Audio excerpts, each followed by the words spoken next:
자, 이제 오늘부터 누가복음 보게 되겠는데요. 제목 한번 읽어볼까요? 시작. 우리 중에 이루어진 사실 예수. 네, 예수. 자, 제가 이번 주에 이제 새로운 말씀을 준비를 하는 가운데 어떤 긴장감도 있는데 은혜가 엄청 많이 됐어요.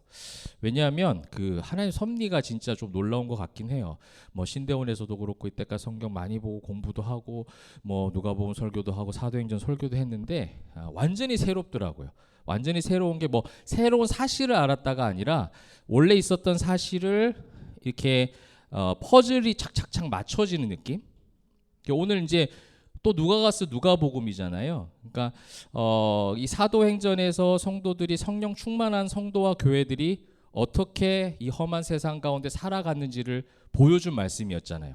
그래서 저는 이제 신약 성경 하도 많이 해서 제 그 짧은 소견으로 이제 구약으로 한번 가볼까? 굉장히 단순 무식하죠.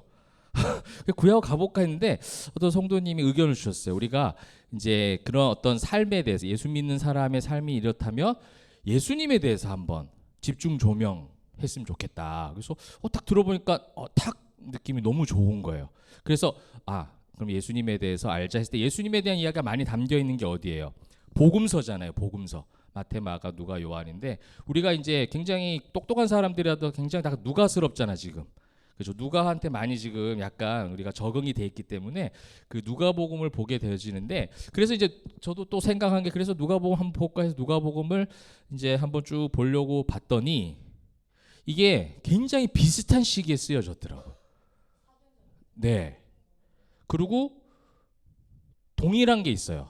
한번 찾아볼래요, 여러분? 이것도 퀴즈입니다. 가카가 나왔어요. 가카. 지금 어느 가카 이름이 뭐예요?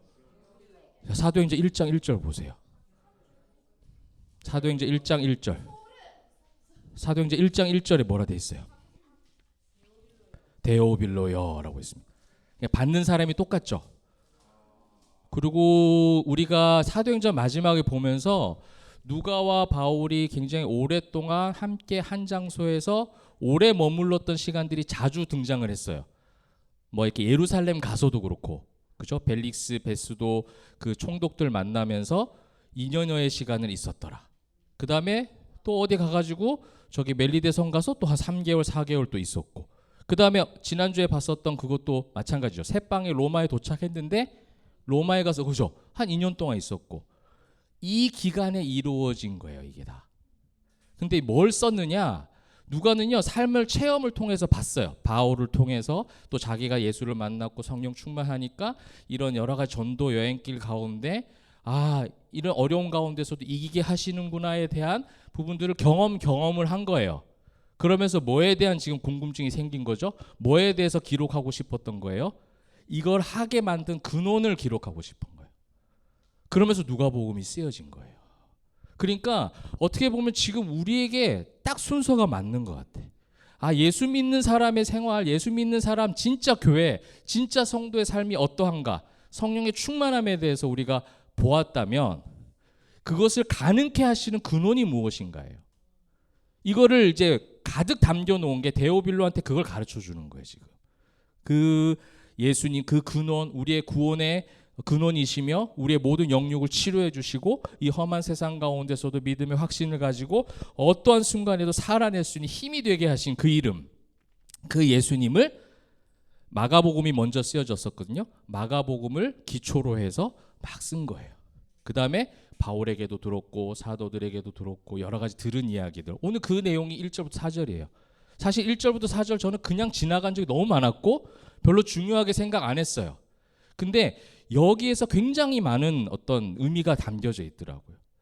이게 실제가 된 성도들의 삶이 사도행전이거든요. 오늘 제목이 뭐예요? 우리 중에 이루어진 사실이잖아요. 예수가 사실이 맞느냐는 거예요. 내 삶 속에서 예수님이 관념적 어떤 대상이 아니고 종교적 어떤 대상이 아니라 실제냐는 거예요.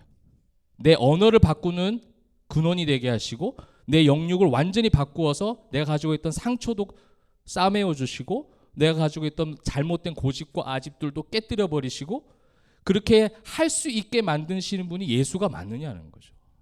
근데 우리는 예수를 믿는다, 안다. 그다음에 교회를 다니고 많은 것을 배웠다고 하지만 우리 삶의 실제가 되고 있느냐라는 질문에서는 사실 굉장히 연약한 부분이 많다는 거예요. 그 실제가 된 성도들의 삶이 뭐였어요? 사도행전이었어요. 사도행전. 그러니까 이제는 뭘 보게 하시는 거죠? 그것을 가능케 하는 근원을 보게 하시는데, 하나님 우리 포에마 교회에게 그런 어떤 순서적인 역사들을 하시는 것 같아요. 우리가 거기에 대해서 다 너무 그 바울의 삶이 어땠어요? 그 성경에 있는 먼 나라 이웃 나라의 어떤 인물처럼 안 느껴지고 굉장히 실제적으로 느껴졌죠. 아, 바울도 그런 생각을 했었구나. 바울도 그렇게 실수했구나. 바울도 그렇게 성장 과정에서 고통과 고난이 있었겠구나. 아, 나도 그런 게 있는데. 이러면서 이제 바울의 삶이 굉장히 실제적으로 다가왔잖아요. 그러면 이제 우리가 어떻게 이제 받아들이는 거죠? 우리가 보통 신앙생활 처음 할 때도요, 옆에 있는 사람들한테 많이 영향을 받아서 교회 다니고 교회 생활하고 예배 생활합니다. 그렇죠? 여러분 교회 오시게 될 때 한번 생각해 보세요. 누군가의 영향으로, 누군가의 선한 영향으로 인해서 교회 와서 예배 다 드리게 된 거예요. 먼저는 근원적으로 하나님이 창세전 여러분 택하신 거죠. 근데 그렇게 교회 와서 예배드리게 하게 된 그 계기와 목적은 옆에 있는 사람들의 삶을 통해서 영향을 받는 거죠. 그럼 이제 그걸로만 되느냐? 그걸로만 되는 게 아니니까. 우리 한 사람 한 사람이 각자가 진짜 예수를 만나야 되겠다라는 거죠.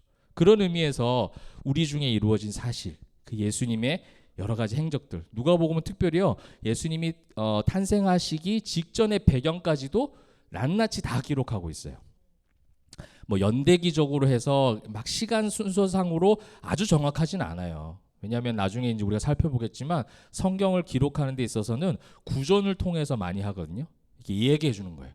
사도들이, 예수님 만났던 사람들이, 예수님하고 예전에 내가 있었는데 그 어떤 들판에 사람들이 쫙 앉아 있었어. 근데 들판에 앉아 있었는데 먹을 것이 없었거든. 근데 어떤 소년이 뭘 가져왔어. 뭐 이렇게 하면 이제 그걸 막 받아 적는 거죠.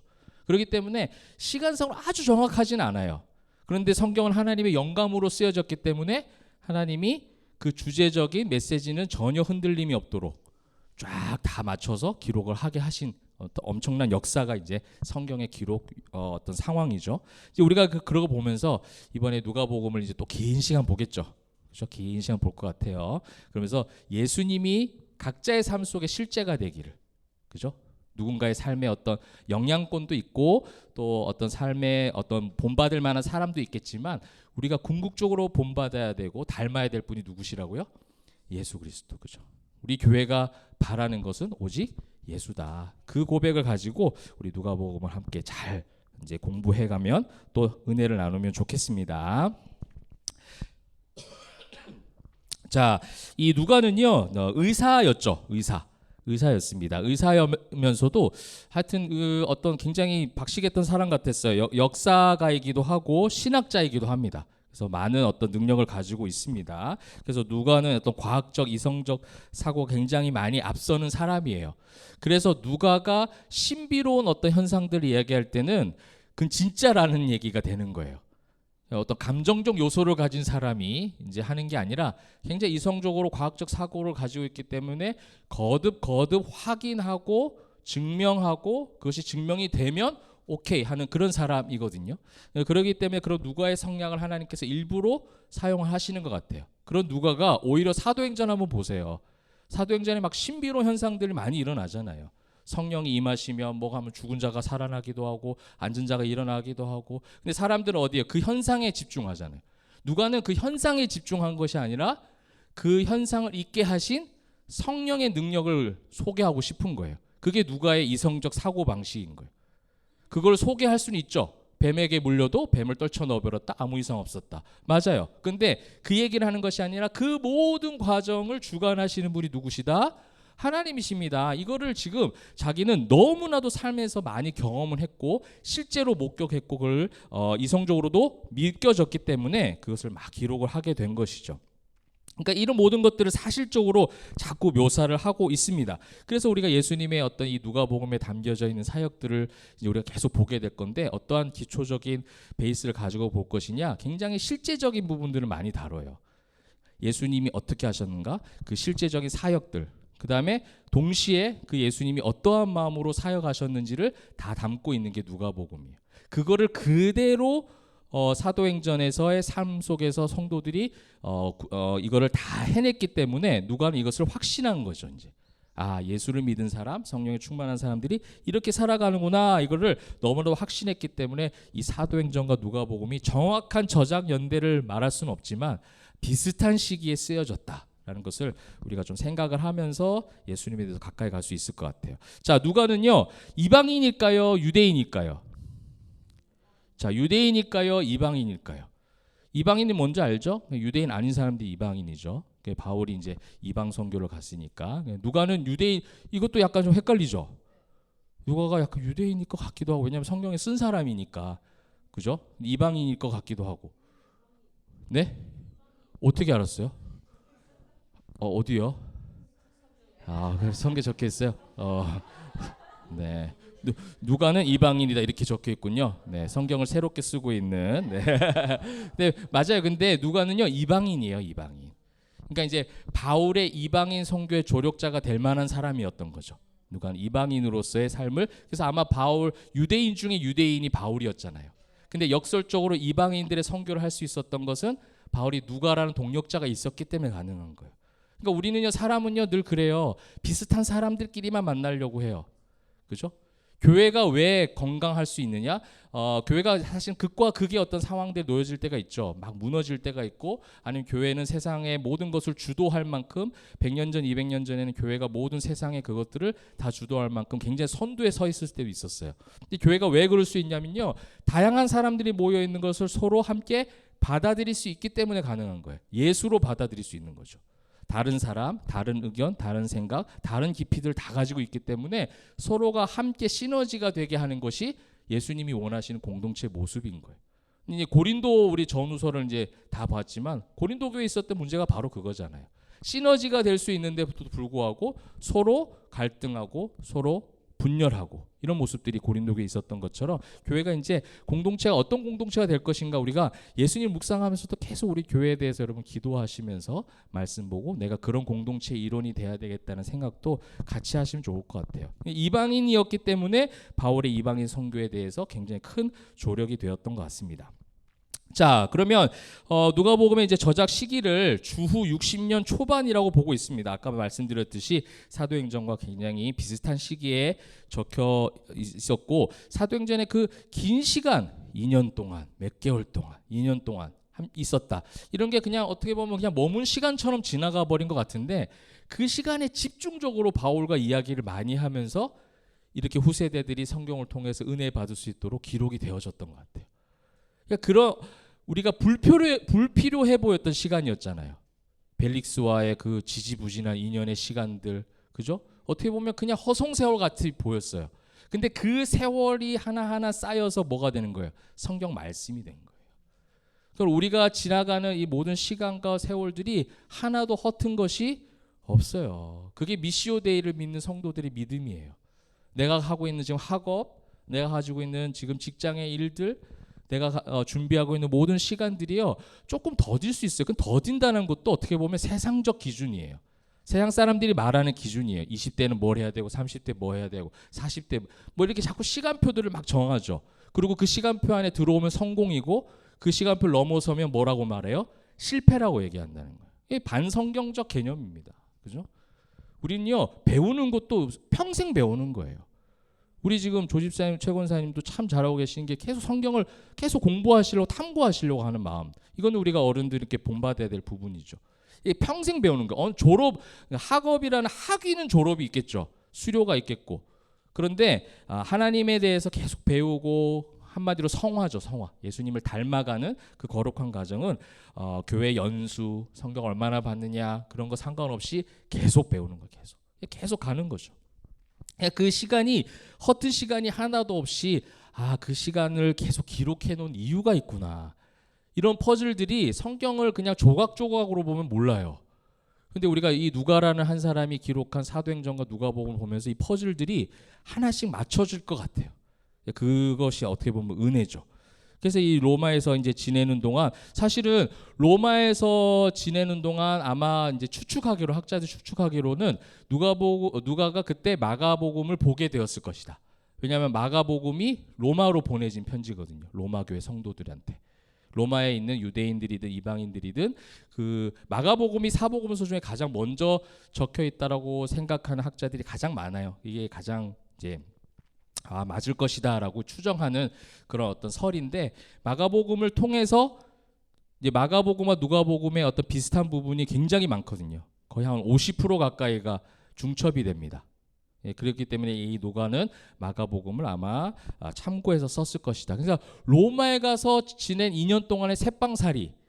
근데 새빵살이라는 건 뭐예요? 감옥에 들어가지 않았기 때문에 바울은 자기는 나갈 수 없지만 밖에 있는 사람은 누구든지 들어와서 함께 교제할 수 있었거든요. 그래서 마지막 말씀이 뭐라고 돼 있었어요? 사도행전에 사람들이 왕래하고 말씀을 강론하고 하나님의 나라와 예수 그리스도에 대해서 힘있게 가르치고 전파했다 이러잖아요. 그때 아마 누가하고도 이런 이야기들, 성경을 써내려가는 작업들을 하지 않았을까. 저는 그때 아마 누가복음이 거의 많이 다 적혀졌을 것 같아요. 로마 오니까 마가복음도 손에 쥐어줬고, 그러니까 보면서 또 바울에 대한 이야기를 듣고 여러 사람들의 구전을 통해서 누가복음이 쫙 써진 거예요. 그러니까 그 모든 전도 여행과 삶에 대한 그 고락과 성도의 삶을 살아낸 누가가 바울과 함께 거의 이제 로마는 바울의 마지막 일생이잖아요. 그때 예수님을 생각하면서 썼다는 거예요. 그러니까 어떻게 보면 우리에게 엄청난 은혜를 예비하고 있지 않을까 기대하는 마음으로 우리가 가시면 좋을 것 같습니다. 자, 그럼 본문을 하나씩 좀 볼 텐데 뭐 크게 어려운 내용이 없지만 우리가 이것이 참 중요하구나라고 생각하는 게 1절 보세요. 우리 중에 이루어진 사실, 제가 오늘 제목으로 삼은 거죠. 아까도 말씀드렸지만 이게 참 중요해요. 우리에게 이루어진과 그 다음에 사실이라는, 제가 이제 여기 헬라어는 소개는 하진 않았지만 이 두 단어의 공통점으로 들어가 있는 의미가 뭐냐면 성취되었다라는 거예요. 성취되었다. 그러니까 예수 그리스도의 구원이 여러분의 마음 가운데 성취가 되었느냐라는 거예요. 이 질문을 하게 만드는 게 1절이었어요. 예수님을 믿는다라고 직분도 있고 교회도 오래 다녔고 교회 생활 다 하고 있는데 나에게 정말 예수 그리스도가 성취된 것이 맞느냐, 그 구원이 나로 하여금 성취된 것이 맞느냐라는, 이것이 이제 누가가 확신했던 사실이었다는 거예요. 누가가 어떠한 삶 가운데서도 바울과 함께 계속해서 선교의 조력자로 사역을 감당했고, 그 다음에 또 누가복음을 쓰도록 이 능력 있게 만들어 주신 이 모든 근원이 뭐냐면 우리 중에 우리 바울과 누가 모든 그 성도들 사이에 이루어진 사실이 뭐냐? 예수 그리스도였다는 거예요. 이 모든 1, 2차, 3차, 4차 뭐 몇 차 전도 여행을 했느냐 아까 제가 퀴즈를 했지만 그것보다 더 중요한 것이 뭐냐면 이런 모든 행적과 모든 발걸음을 가능하게 하신, 성취하신 분이 바로 예수 그리스도다. 이것을 먼저 제일 처음에 선포하고 싶었던 거예요. 우리가 한 것이 아니라 이걸 성취하게 하신 그 이름이 있다. 이것이 뭐예요? 이루어진 사실, 예수다. 지금 그것을 얘기하고 있는 겁니다. 그러면서 이제 복음서가 쓰여진 어떤 배경에 대해서 이야기하고 있습니다. 2절, 처음부터 목격자와 말씀에 일꾼된 자들이 전하여 준 그대로, 이렇게 돼 있죠. 이게 이제 복음서가 구전이라는 거예요. 구전. 사람들이 막 이야기를 해주면 쓰고. 근데 여러분들 한번 생각해 보세요. 사람들과 대화 가운데 들은 것을 써서 정확하게 기록한다? 가능할까요? 불가능할까요? 저는 불가능에 거의 가까울 것 같아요. 다 틀릴 것 같아. 우리가 한두 단계만 지나가도 다 이상한 말로 바뀌어지잖아. 그죠? 한 다리만 걸쳐도 다른 말로 바꾼다 다? 근데 어떻게 그 하나님 예수님께서 부활하신 걸 500여 명, 뭐 1000명 이상에게 보여주셨는데 그 사람들이 그다음에 제자들, 그때 예수님 당시에 공생의 사역과 십자가 부활 승천하심을 다 목격한 사도들이 이야기해준 그대로 썼는데 이것이 약간의 단어는 다를 수 있어요. 어떤 데는 들판이라고 하고 어떤 때는 뜰이라고 하고. 근데 이게 성경적 본질적 메시지하고 크게 상관없잖아요. 주제적 메시지는 전혀 다른 게 없거든요. 이건 하나님이 쓰셨다, 하나님의 영감으로 쓰셨다, 은혜를 베푸셨다는 거죠. 그리고 특히 누가는 더욱더 그런 성향이에요. 바꿀 의향이 전혀 없어요. 이 사람은 그대로 말하여 준 그대로. 그러니까 그런 사람을 하나님은 또 사용하시는 것 같아요. 그렇죠? 과학적 사고와 이성적 사고가 있어서 말하지 않은 것을 가미하고 그런 게 체질적으로 안 되는 사람이에요. 그러니까 이제 누가가 자기 얘기를 하는 거예요. 일꾼된 자들이 전하여 준 그대로라고 얘기하죠. 그대로. 그대로 내력을 저술하려고 붓을 든 사람이 많은지라. 자기를 비롯해서 뭐요? 마태도 있고, 그죠? 마가도 있었고, 요한도 있고, 많은 사람들이 있잖아요. 바울도 바울 서신 가운데 예수님의 행적에 대해서 다 이야기하고 있기 때문에 그렇게 든 사람이 많은지라. 그렇게 말하면서 이제 3절에 보시게 되면 그 모든 일을 근원부터 자세히 미루어 살핀 나도. 근원부터 자세히 미루어 살핀. 와, 완전히. 그러니까 이건 무슨 말이냐면요, 굉장히 그 말씀의 원전부터 해서 시작해서 자세히, 정확하게, 자세히라는 것은 정확하게, 부지런이라는 의미가 있어요. 그다음 미루어 살핀다라는 것은 마음을 다해서 집요하게 탐구하는 것이 이제 자세히 살핀다라는 단어거든요. 그러니까 지금 누가는요, 굉장히 그걸 파고든 거예요. 그냥 말하여 준 그대로 쓴 것이 아니라 또 확인해보고, 이 사람 1번 사람, 2번 사람, 3번 사람, 여러 사도들에게 확인해보고, 바울에게 확인해보고, 그렇게 자세히 말씀을 정확하게 기록하고 그것이 내 삶 속에 실제가 되기 위해서 최선을 다해서 집요하게 파고들었다는 거예요. 사도행전에 이랬던 사람들이 있었죠. 성경 말씀에 대해서 어떤 사람들이 있었죠? 전도 여행 중에 있었던 사람들이었어요. 그게 2차 전도 여행 중에 있었어요. 예? 신사적이고 이름이 기억 안 나요. 항상 우리 결정적으로 이름이 기억이 안 나요. 그죠? 성경을 상고했던 사람들. 그게 이런 어떤 유형의 사람들이에요. 베레아 사람들. 그죠? 기억나죠? 베레아. 그죠? 성경을 상고, 그게 뭐예요? 이거예요. 자세히 미루고 살피고 탐구하고. 왜 탐구하냐면 지식적으로 파고들려고 하는 그것도 있겠죠. 그런 것도 필요합니다. 근데 이것이 내 삶에 어떠한가예요. 우리는 그런 마음으로 성경 공부를 잘 하지 않아요. 우리 로고스 모임이 너무 좋은 건 뭐냐면요, 성경을 통해서 계속 그걸 확인하는 이야기를 굉장히 많이 하거든요. 이게 성경 공부예요. 1번 문제 뭐뭐뭐, 2번 문제 뭐뭐뭐, 뭐 이런 거 해가지고 그냥 해서 지식적인 거 공부할 것 같으면 여러분 혼자서도 충분합니다. 왜냐하면 구글, 네이버 찾아보세요. 다 있어요. 기가 막혀요. 여러분 주소 안 사도 돼요. 물론 거기 이제 잘못된 내용도 있긴 하지만 대체적으로 지식적인 부분들은 다 나와 있어요. 이단들도 너무나도 잘 적어놨어요. 얘네들 이런 건 잘 알면서 왜 이렇게 예수를 온전히 안 믿지 할 정도로 그런 걸 굉장히 연구를 많이 해놨어요. 근데 뭐가 우리에게 부족하냐면 내 삶 속에 이게 진짜 사실이냐는 거예요. 내 삶 속에 이런 지식이 있다면 내가 지금 직장 가서는 지금 이걸 어떻게 하고 있냐는 거예요. 가정에 가서 지금 어떻게 하고 있냐는 거죠. 사람 관계에서 어떻게 하고 있느냐, 이것들을 탐구하는 게 필요한 건데, 누가를 비롯해서 그 시대에 있었던 성도들이 예수를 만나니까 이것을 막 했다는 거예요. 이건 굉장히 중요한 거죠. 왜냐면요, 성경에 여러분 우리 이제 복음서, 우리가 알고 있는 복음서, 정경이죠. 캐논이라고 해요. 저 정경에 채택된 거는 4개의 복음서밖에 없지만 외경이라고 해서 그 여러 가지 성경을 이제 그 모든 것들을 지금 누가는요 전부 다 섭렵한 거예요. 다 본 거예요. 여러분 베드로 복음서도 있고요, 도마 복음서도 있고, 막달라 마리아 복음서도 있어요. 그러니까 예수님 시대 때 예수님이 하신 걸 본 사람들은 거진 다 뭘 적은 거예요. 적고 싶지 않았을까? 엄청난 사건들이니까 기록하고 싶은 마음이 생기지 않았겠어요? 뭐 사람이 죽었다 살아나기도 하고, 그죠?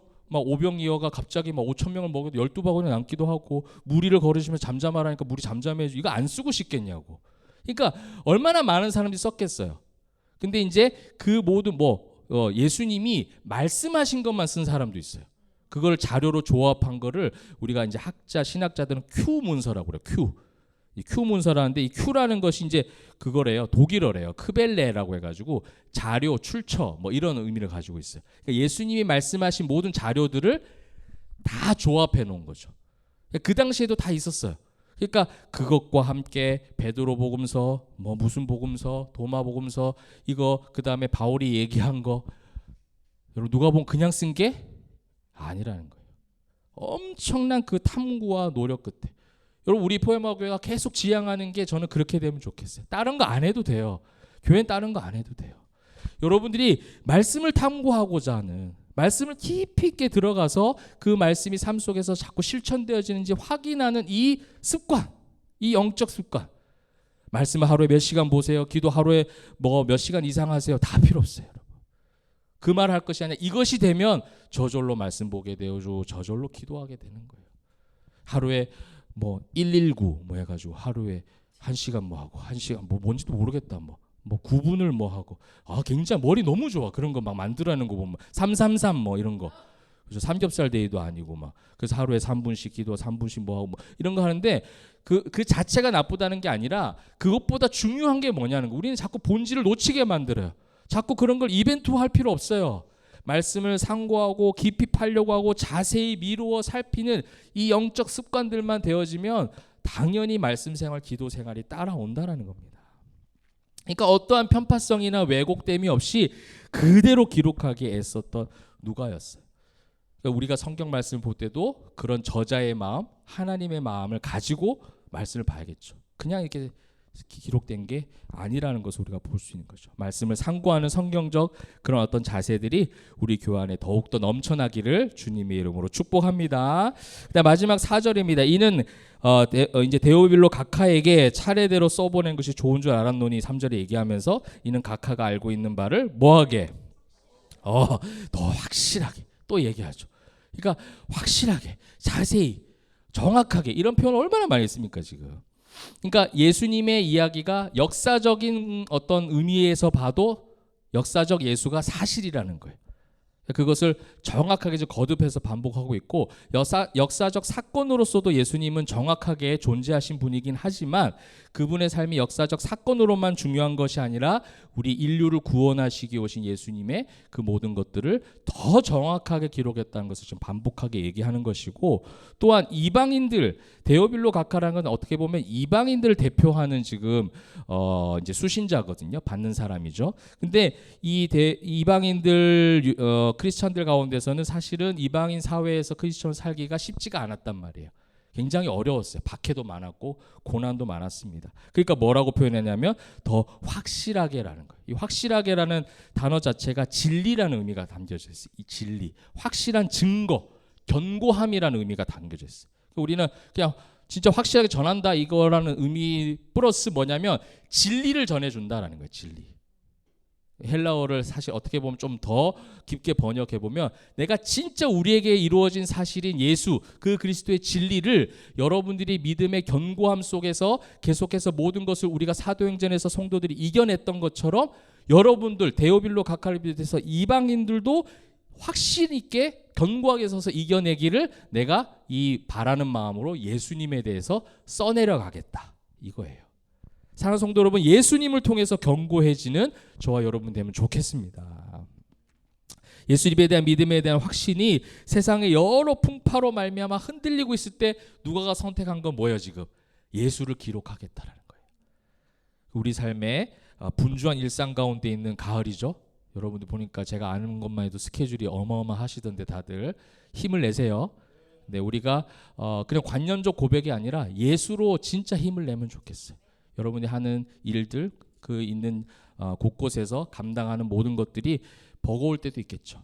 두려울 때도 있을 것이고 피하고 싶을 수도 있어요. 그죠? 너무 많은 산이 거듭거듭 너무 많이 있으니까. 근데 다른 사람들은 다른 걸로 그걸 풀겠지만 정말 예수 믿는 우리는 그 예수 이름 하나 그냥 불렀을 때 예수 했을 때 그 마음이 싹 위로가 되면 그게 진짜 신앙인에게 주어진 은혜와 축복이 아닐까.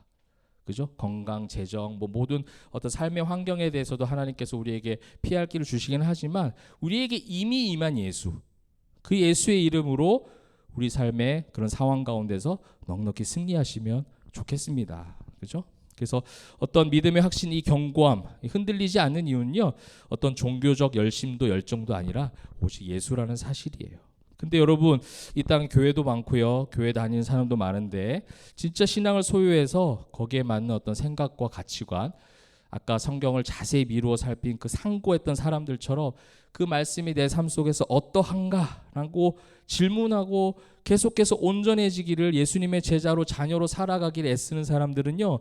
사실 그렇게 많지는 않은 시대 가운데 살고 있습니다.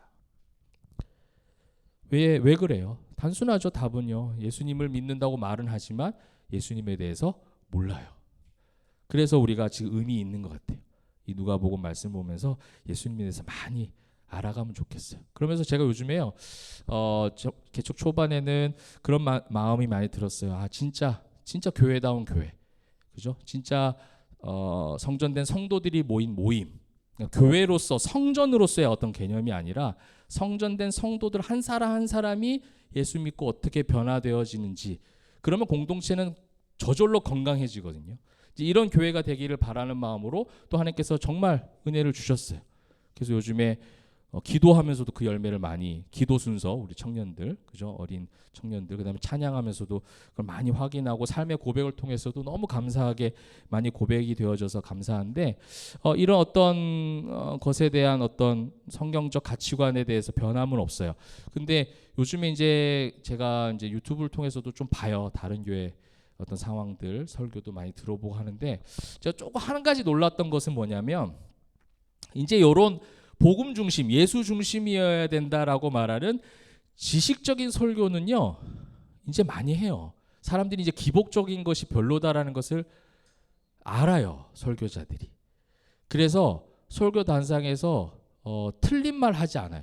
우리가 한 20-30년만 해도 자꾸 기복적인 잘못된 신학이 담겨져 있는 설교들을 들으면서 우리가 막 분별을 했거든요. 좀 잘못됐다 이렇게 하는데, 요즘에 조금 제가 위기감이 온 건 뭐냐면, 설교단상에서 지금 저처럼 이렇게 본질적인 거, 복음 중심, 예수 중심으로 설교를 많이들 합니다.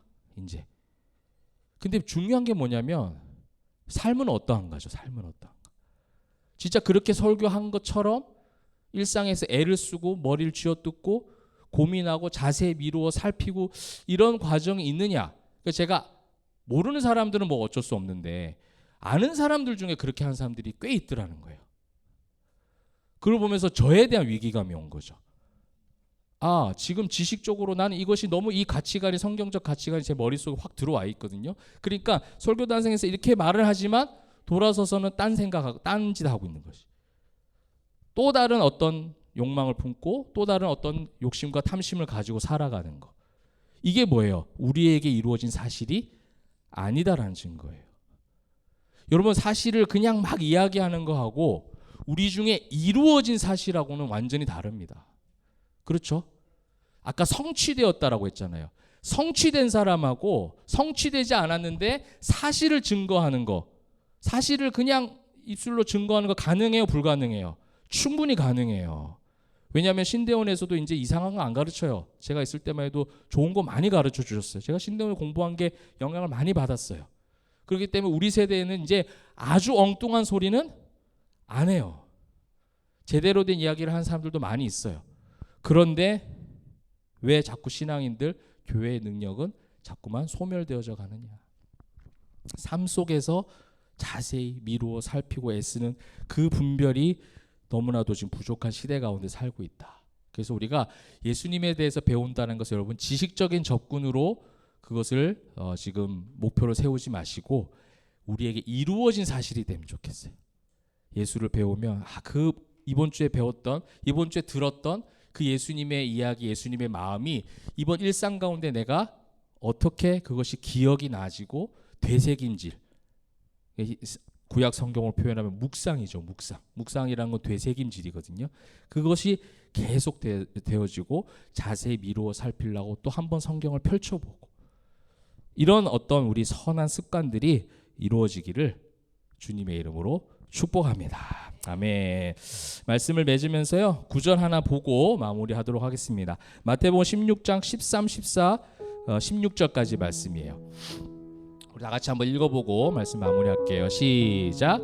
예수께서 빌립보 가이사랴 지방에 이르러 제자들에게 물어 이르시되 사람들이 인자를 누구라 하느냐? 이르되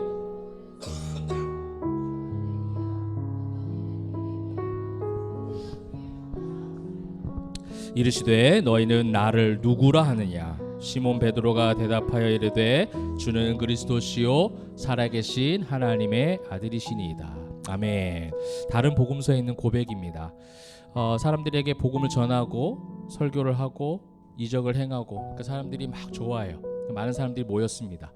제자들도 그것을 함께 목격했고 배웠어요. 그러면서 이제 예수님께서 물어보시는 거예요. 제자들에게 너희는 사람들이 인자를 누구라 하느냐? 그러니까 뭐라고 해요?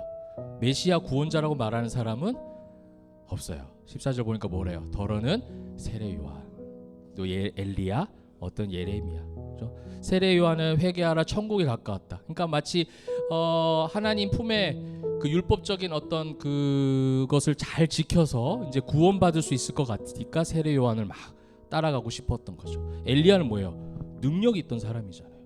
표적과 기사, 그죠? 그 850명과 싸워서 막 승리하는, 막 이런 거 생각하는 거예요. 늘 승리하는, 그죠? 예레미야 선지자는 이제 그 눈물의 선지자죠. 자신들에게 공감이 되어지는, 그죠? 함께 눈물 흘려주는 그런. 그러니까 다 뭐예요? 자기 중심적 예수예요.